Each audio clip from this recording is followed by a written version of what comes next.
से जवाब का जवाब पूरा दे आपको, आप बोलिए। देखिए, अभी मैं आपसे कह रहा हूं, अभी देखिएगा भारतीय जनता पार्टी के समर्थकों के जबान पर जिना प्रेम और पाकिस्तान प्रेम आने वाला, अभी आएगा, देखिएगा। अभी पाकिस्तान का जिक्र करेंगे, रह नहीं पाएंगे बगैर पाकिस्तान का नाम लिए। फिलहाल अब जो मैं बात कह रहा हूं, जाति जनगणना इस देश में होकर के रहेगी।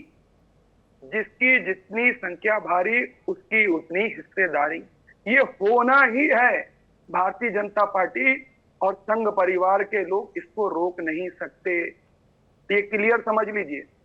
और जितने लोगों ने जिन संस्थानों पे कब्जा कर रखा है, जिनको हिस्सेदारी नहीं मिल रही सामाजिक तौर पे, शैक्षणिक तौर पे, जैसी उत्तर हजार में 69,000 शिक्षक भर्ती घोटाले में ओबीसी एससी एसटी का रिजर्वेशन खाया गया, वो खाने नहीं दिया जाएगा। जितने यूनिवर्सिटीज हैं उत्तर प्रदेश में और सेंट्रल यूनिवर्सिटीज हैं, जिनके कुलपति, जिनके जो लोग बनाए गए हैं वो एक विचारधारा, मैक्सिमम एक जाति के लोग बनाए गए हैं, वो ऐसा व्यवस्था नहीं चलेगी। बाबर आक्रांता था कि सारे लोग बैठे। ठीक है से जवाब, बाबर तो आक्रांता था ना। सुनिए, हाँ, नाथूराम गोडसे भी आतंकवादी था। बाबर को लेके बोल नहीं पा रहे आप, पता नहीं क्या दिक्कत है। बाबर से क्या मोहब्बत है? अरे आप समझे, आप बाबर का मुद्दा छोड़ दीजिएगा, ये लोग उठाना छोड़ देंगे। सुनिए, डीके दुबे कह रहे हैं बाबरी मानसिकता है। अरे सुनिए, आप भागीदारी हिस्सेदारी की जो बात कर रहे हैं। अरे सुनिए तो मैं बाबर के बारे में बोल दे रहा हूँ। सुन लीजिए, बाबर के बारे में जो दिल में है वही जबान पे रखिए। सही जवाब। हाँ, और मुझमें अब कोई खास बात नहीं, और मुझमें अब कोई खास बात नहीं, जो वही जबान पे। ठीक है सौरभ द्विवेदी, आप देखिए, आप लोग बाबर का नाम लेने से इतना घबराते क्यों हैं? सौरभ द्विवेदी, सौरभ द्विवेदी, 10 सेकंड आप बहुत लंबा टाइम ले लेते हैं, पता नहीं कहाँ घुमाने लग जाते हैं आप। देखिए, सबसे पहली बात नाथूराम गोडसे का कोई समर्थन यहाँ पर नहीं करता, और हम लोग तो बिल्कुल जो है जो भी उन्होंने कृत्य किया वो दुर्भाग्य है इस देश के लिए। सबसे पहली बात, आप सुन लीजिए मेरे भाई, अब आपके बीच में नहीं बोला। देखिए, एक बात को समझना पड़ेगा, हिंदुस्तान के अंदर 25 करोड़ मुसलमान रहते हैं। 25 करोड़ मुसलमान में जो है इस राष्ट्र के अंदर देशभक्त मुसलमान भी हैं, उनका पूर्ण रूप से सम्मान हम करते हैं। भाई, आप अगर विदेशों में जाकर के देखेंगे, जितने मुस्लिम राष्ट्र हैं वहां पर मुस्लिमों का कत्ल करने वाले मुस्लिम ही हैं, मुस्लिमों को बम से उड़ाने वाले मुस्लिम ही हैं, मुस्लिमों को मारने वाले मुस्लिम ही हैं। अब बाबर ने एक बात बताइए, कोई अच्छा ऐसा कृत्य किया हो जिसके लिए हम बाबर की सराहना करें तो बात समझ में आए? बाबर ने अपने ही मुस्लिम भाइयों को मारा, औरंगजेब ने अपने पिता का कातिल रहा भाई को मारा, पिता को मारा। तो अगर ऐसे लोगों को हम बुरा कहते हैं, कोई भी मुख्यमंत्री बुरा कहता है, तो इन लोगों को क्या आपत्ति होती है? मुझे नहीं समझ में आ रहा है। मैं कह रहा हूँ नाथूराम गोडसे ने गलत काम किया, आपको भी बोलना चाहिए। आप लोग भी जितना शराफत से कह रहे हैं, आप लोग भी टाइमिंग का मतलब जानते हैं। नहीं, टाइमिंग का कोई मतलब नहीं। आप लोग बगैर चुनाव के तो ऐसा कभी नहीं बोलते। चुनाव इस समय जनता जो है, बयान ऐसे समय पर आता है जब सियासी माहौल पीक पे होता है। आप एक बात को समझिए, बाबरी का चुनाव मतलब कि चुनाव में तनाव। हरियाणा की जनता, अगर हरियाणा में चुनाव है, वहां की जनता बीजेपी की 10 साल सरकार रही है, उसके विकास कार्यों के आधार पर उनको वोट करेगी। लेकिन अगर बाबर को हम आतंकवादी कह रहे हैं तो क्या आपत्ति है? अगर बाबर को इस देश में विध्वंसक रहा, हिंदू को थोड़ी ना मारा, मुसलमानों को भी मारा। भाई, उन्होंने मुस्लिम का भी कत्ल किया। इस बात को कुरैशी साहब से इसका जवाब लेंगे। कुरैशी साहब से इसका जवाब लेंगे, ठीक है? पता नहीं कौन सा प्रेम है बाबर का। कुरैशी साहब से इसका जवाब लेंगे। कुरैशी साहब, दानिश कुरैशी साहब। देखिए, मैं आपको एक बात बताऊं, दरअसल दिक्कत क्या है सौरभ जी की, ये उन्होंने तारीख नहीं पढ़ा। उन्हें ये नहीं पता कि शेरशाह सूरी ने, वो अकेला वाहिद आदमी था जिसने यहाँ पे मजबूर कर दिया फरार होने के लिए, भागने के लिए। लेकिन दिक्कत क्या है कि ये कुछ नहीं कर पाया। और अब ये बाबर की बुराई कर रहे हैं दानिश भाई, बाकी तो किसी हम नाम नहीं ले रहे हैं, हम तो बाबर की बुराई कर रहे हैं, औरंगजेब की बुराई कर रहे हैं। नाम लोगे, कहाँ से नाम लोगे? तुमने जिन लोगों ने दिया उन्होंने बेटियां भी आई है, बेटियां दी हैं और दी हैं। बाबर को आप क्या मानते हैं? बाबर आपकी नजर में क्या है बताइए? बाबर को इस राष्ट्र के आप कैसे देखते हैं बताइए? सुनिए, अरे अब जवाब सुन लीजिए। अभी आप मुझे ये बता रहे थे कि औरंगजेब ने शाहजहां ने अपने औरंगजेब ने अपने बाप को किस तरह से मारा। मैं आपको बताऊं, देश के प्रधानमंत्री पद पे बैठे मोदी जी है ना, ये गुजरात के मुख्यमंत्री थे और उनसे पहले केशुभाई पटेल थे, और केशुभाई पटेल को जिस तरीके से धक्के देकर भगाया गया था, शायद मैं नहीं समझता कि इससे ज्यादा परिस्थिति और कोई निर्मित होगी। सत्ता के लिए जिन लोगों ने इस तरह के हथकंडे आजमाए हैं वो तारीख में लिखे जाएंगे। आपकी पार्टी के मुखिया के भाई साहब कहते हैं कि इस देश में जो है 15 मिनट के पुलिस हटा लो तो 100 करोड़ हिंदुओं को बताएंगे। उस पर तो आप बात नहीं करेंगे। देखिए, अगर आप कट्टरता की बात करेंगे तो कट्टरता पे आएगी, और राजनीतिक मंचों पर क्या होता है वो विषय छोड़ दीजिए, उस पर तो जा ही नहीं रहे। बाबर के लिए आपके दिल में क्या है बताइए। 50 बार आपसे एंकर साहब पूछ चुके हैं, इतना विद्वान एंकर हैं, आपसे पूछ रहे हैं, जवाब नहीं दे रहे। बाबर के लिए आपके दिल में क्या है? ठीक है, सौरभ दुबे बताइए। वेट कीजिए। सिर्फ मोदी जी के लिए जी ठीक है। दानिश कुरैशी और डीके दुबे जी को स्क्रीन पे लीजिए। सही जवाब में आ रहा हूं, एक सेकंड। मोहब्बत है दानिश कुरैशी जी, दानिश कुरैशी जी जी, दानिश कुरैशी जी, बाबरी मानसिकता की बात थोड़ी देर पहले दुबे जी कर रहे थे कि भाई क्यों इस तरह की मानसिकता है। अगर कहीं पर जिक्र बाबर का आ गया तो इस पर इतना हंगामा क्यों मचता है? देखिए, सुनिए मेरी बात। बाबरी मस्जिद के मामले की बात है तो सुबह क़यामत तक हमारे लिए मस्जिद की बात नहीं, बाबर की बात है, बाबरी मानसिकता की बात है। अब मैं आपको बताऊं, मैं आपको वही बता रहा हूं, जो लोग सत्ता के लिए बात कह रहे हैं ना, मैंने आपसे अभी पूछा, विवेक भाई से भी मैंने पूछा, भारतीय जनता पार्टी का तो कोई है नहीं, लेकिन मुझे ये बता दीजिए कि क्वीन एलिजाबेथ के लिए आपने आधे घंटे पे हमारा ध्वज वंदन क्यों करके रखा था? चलिए, अच्छा आप ये बता दीजिए, आप भारतीय झंडे की इतनी फिक्र कर रहे हैं, कुरैशी साहब मेरे एक सवाल का जवाब दे दीजिए। बाबरी मस्जिद के सुप्रीम कोर्ट के फैसले से मुतमईन है कि नहीं आप? ठीक है, सुनिए मेरी बात। मुतमईन होने की कोई जगह नहीं है, हम उससे कोई इत्तेफाक रखते नहीं। और उन्होंने ये कहा है कि बाबरी मस्जिद गैर कानूनी तरीके से ढाई गई, उसके खिलाफ भी जिन लोगों ने मस्जिद ढाई, उनके खिलाफ ढहने का मामला नहीं पूछ रहा हूं आपसे। मैं आपसे ये पूछ रहा हूं, वहां पर पहले मंदिर का वजूद था, ये सुप्रीम कोर्ट ने फैसला दिया, तो जिस वजूद पे मंदिर बना उस पर एतराज किया, फिर आप कैसे कह रहे हैं कि कयामत की तारीख तक बाबरी मस्जिद हमारे लिए जो है वो झूठ? कोई मंदिर नहीं था वहां, सुप्रीम कोर्ट ने कहा है।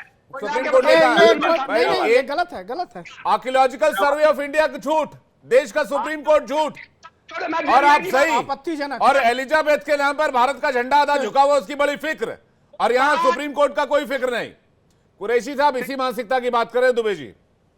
देखिए, ऐसा है दुबे जी मैं आ रहा हूँ, दानिश कुरैशी जी को बोलने दीजिए। दानिश कुरैशी, मूर्तियाकार कानूनी तरीके से रखी गई, और उसके बाद ये कहा कि जो नीचे मंदिर की बात की जा रही है, ऐसा कोई एविडेंस मिला नहीं है, ये रिकॉर्ड पे चाहिए तो मैं दे दूंगा। कुरैशी साहब, यही बाबरी मानसिकता है कि आप मानने को तैयार नहीं है? नहीं, ये जुल्म और ये नाइंसाफी है, ये जुल्म और नाइंसाफी है। ये वो मानसिकता है जो आप इस देश के सुप्रीम कोर्ट में आपको नहीं दिख रहा है, इस देश के संविधान में नहीं दिख रहा है, इस देश के जो ट्रायल चले इतने दिनों तक वो नहीं दिख रहा है। अरे विवेक सुनिए, ये अगर इस्लामिक कंट्री होता ना तो वहां पर अगर मस्जिद थी तो 2 दिन में मस्जिद बना दिया जाता, बगैर किसी ट्रायल के और बगैर किसी जांच के और बगैर किसी आर्कियोलॉजिकल सर्वे के। मैं इस डिबेट में पढ़ना नहीं चाहता, लेकिन आप फिर भी मानने को तैयार नहीं है। मैं आपको जवाब दे दूं, सुनिए, मैं आपको जवाब दे दूं। जवाब इसका ये है कि मैं आपको बता दूं कि इस देश के अंदर में जस्टिस के मामले की बात कही गई है, और जिन लोगों ने हलफनामा दिया था उन लोगों ने क्या मतलब अदालत की तौहीन नहीं की कि भाई हम इसकी हिफाजत करेंगे, तो क्या हुआ इस हिफाजत का? मैं आपकी बात कर रहा हूं, अब किन लोगों ने क्या दिया नहीं दिया, मैं तो आपका पक्ष जानना चाह रहा था। दुबे जी आपको कुछ कहना चाह रहे? डीके दुबे जी, जिन लोगों ने किया था वो जेल में भी गए थे। दूसरी बात यह है कि बाबरी मस्जिद का जजमेंट, या मैं कहूं राम मंदिर का जजमेंट, क्या दानिश कुरैशी ने पढ़ा है कि कितने पेजेस का जजमेंट है और कितने जजमेंट है 5 जजों? ये जवाब ध्रुवी, हाँ, कितने पेज का? ये दोनों वो दिखा दो, खोलो फटाफट, खोला मैं। ये मैं आपको बताता हूं, इनको ये मालूम ही नहीं है कि बाबरी ढांचे का जजमेंट कितने पेज का है और कितने जजेस ने अलग अलग जजमेंट लिखे हैं और उसके ग्राउंड क्या दिए हैं। ये खाली पीली जो भी बोलना है वो बोल दीजिए, लेकिन सवाल वहीं का वहीं है। अगर ये भी हिंदू पूर्वजों की संतानें हैं तो बाबर का एप्रिसिएशन क्यों? मैं कहता हूं गोडसे हत्यारा था, उसका जजमेंट। डीके दुबे जी को स्क्रीन पे लीजिए। आप बताइए। मैं कह रहा हूं गोडसे हत्यारा था, उसका जो हश्र होना चाहिए वो हुआ। आप कहिए कि बाबरी मानसिकता से क्यों आप प्रेरित हैं?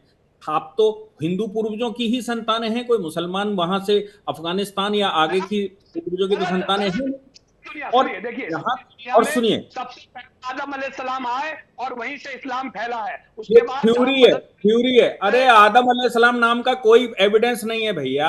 आदम अलैहिस्सलाम का नाम भी किसी को नहीं मालूम, केवल अगर आपकी कुरान ना बोले तो कोई बताता नहीं है। बुरा लगेगा एविडेंस। भैया मैं आपको पूछूंगा, आप क्या बोले, कोई एविडेंस नहीं है। आदम अलैहिस्सलाम कौन थे पता नहीं, आदम नहीं, हुआ। एक सेकंड, बात बाबर की हो रही है डीके दुबे जी, और बात बाबर तक ही मुझे लगता है सीमित रहनी चाहिए, किसी धर्म को लेकर या किसी चीज को लेकर हम इस पर ना जाएं। हमारा सीधा मेरा सवाल है दानिश कुरैशी साहब से और अजहरी साहब से। अजहरी साहब के पास जा रहा हूं, उसके जोशी जी आपके पास आऊंगा। अजहरी साहब, आखिर आपने लाल किले की बात कर दी, आपने ताजमहल की बात कर दी। मैं कहता हूं कि इस देश में जो आपसी भाईचारा है वो ना ताजमहल से है ना लाल किले से है। ये पत्थर की चीजें यहीं रह जाएंगी, लेकिन जब बाबर के साथ दिल लगी दिखाई जाएगी या बताई जाएगी, जो इस देश का बेसिक सेंटिमेंट नहीं है, मेजॉरिटी का सेंटिमेंट नहीं है, तो फिर इस पर सवाल उठेंगे, इसको चुनावी मुद्दा बनाया जाएगा, इससे ध्रुवीकरण की कोशिश होगी। मैं तो बस यही कह रहा हूं, डीके दुबे जी कह रहे हैं कि भाई बाबर से क्या लेना देना। आपकी बात बहुत अच्छी है, मेरी बात सुन लें। जिस मुल्क के एक संवैधानिक पदों पर बैठे हुए मुख्यमंत्री, ऐसी कुर्सियों पर बैठे हुए लोग एक मजहब को इस तरह से टारगेट करेंगे कि वो कहेंगे ना मदरसे यही नहीं खत्म किए हमने, हम अभी सारे मदरसे खत्म करेंगे। हम नहीं चाहते कि हमारे प्रदेश में कोई मुल्ला पैदा हो। आप बताएं, ये भाषा कौन सी है? ये भाषा भाईचारे की है। इंजीनियर और डॉक्टर पैदा हो। मुख्यमंत्री की भाषा पूरा बयान बोलिए। अरे सुनिए मेरी बात। ये हम किसी से कहें हम देश में साधु नहीं चाहते, हम देश में बाबा नहीं चाहते, क्या बताएं कि आपके मजहब की तौहीन होगी या नहीं? आप बताएं भाई दुबे जी। गाली देते ही हैं, समाजवादी पार्टी के इनके नेता गाली देते ही हैं। ये तो कहते ही हैं जो है मठाधीश को जो है माफिया। बैठे हैं ऐसे लोग कहने वाले, ऐसा नहीं है। मुख्यमंत्री की कुर्सी पर बैठा हुआ शख्स इतनी बदतमीजी कर रहा है, तब आपको नजर नहीं आ रहा? उन्होंने बदतमीजी नहीं की, बहुत अच्छी बात कही कि इस देश में जो है अजहरी साहब उनका ये कहना है कि भाई हमें डॉक्टर्स और इंजीनियर्स चाहिए जी। नूर अहमद अजहरी जी, उनका कहना है कि डॉक्टर्स और इंजीनियर चाहिए, पढ़े लिखे लोग चाहिए। नीट के एग्जाम में क्या रिजल्ट आते हैं, क्या कैसे आएंगे बताइए। आप में से किसी का बच्चा मदरसे में पढ़ता है क्या? बताइए मुझे। आप अपने बच्चों को मदरसे में भेजते हैं? आप भेजते हैं अच्छे स्कूल में और बाकी लोग को गुमराह करते हैं कि मदरसे में पढ़े। क्या बात करते हैं भाई साहब? आप चाहते हैं आपका लड़का बने डॉक्टर और इंजीनियर, अपने बच्चे को मदरसे में नहीं भेजेंगे? दिल पे हाथ रख के कहिए, अपने ईमान से कहिए। सरोदे जा रहा हूं, कुछ फैलाना छोड़ दो। जोशी जी कुछ कहना चाह रहे हैं। जोशी जी, देश के एक बार राष्ट्रपति रहे एपीजे अब्दुल कलाम, उनकी हकीकत जान लीजिए। उनको गर्व करते हैं, हम उन पर गर्व करते हैं, सलाम करते हैं। देश के पहले शिक्षा मंत्री रहे, पढ़ लीजिए। भारतीय जनता पार्टी ने ही राष्ट्रपति पद के लिए उनका नाम दिया था। प्रधानमंत्री नरेंद्र मोदी जी ने ही सबसे पहले उनका नाम प्रस्तावित किया था। आप लोग तो विरोध कर रहे थे, विरोध में खड़े थे। अब्दुल कलाम जी की बात करते हैं, विरोध कर रहे थे आप लोग। अटल बिहारी वाजपेयी जी ने नाम दिया था। नहीं, प्रधान नरेंद्र मोदी जी ने नाम दिया था। अच्छा, नरेंद्र मोदी जी, हाँ, गुजरात के सीएम थे उस समय और प्रस्तावित नाम नरेंद्र मोदी जी ने दिया था जी। सैयद जवाद इस पर रिएक्ट करना चाह रहे हैं, लेकिन जोशी जी कुछ कहना चाह रहे हैं। जोशी जी से पहले पूछ लेते हैं, सैयद जवाद उसके बाद आ रहा हूँ। जोशी जी कुछ कहना चाह रहे हैं। जोशी जल्दी से जोशी जी। देखिए, अभी सौरभ दुबे जी कह रहे थे कि भारतीय जनता पार्टी मुसलमानों का सम्मान करती है। आप कितना सम्मान करते हैं? पूरे चुनाव में हमने देखा किस प्रकार मटन मछली की बात हुई, किस प्रकार ये बात हुई कि आप मुसलमान आपका मंगलसूत्र चुन लेंगे। और वो कौन कह रहे थे?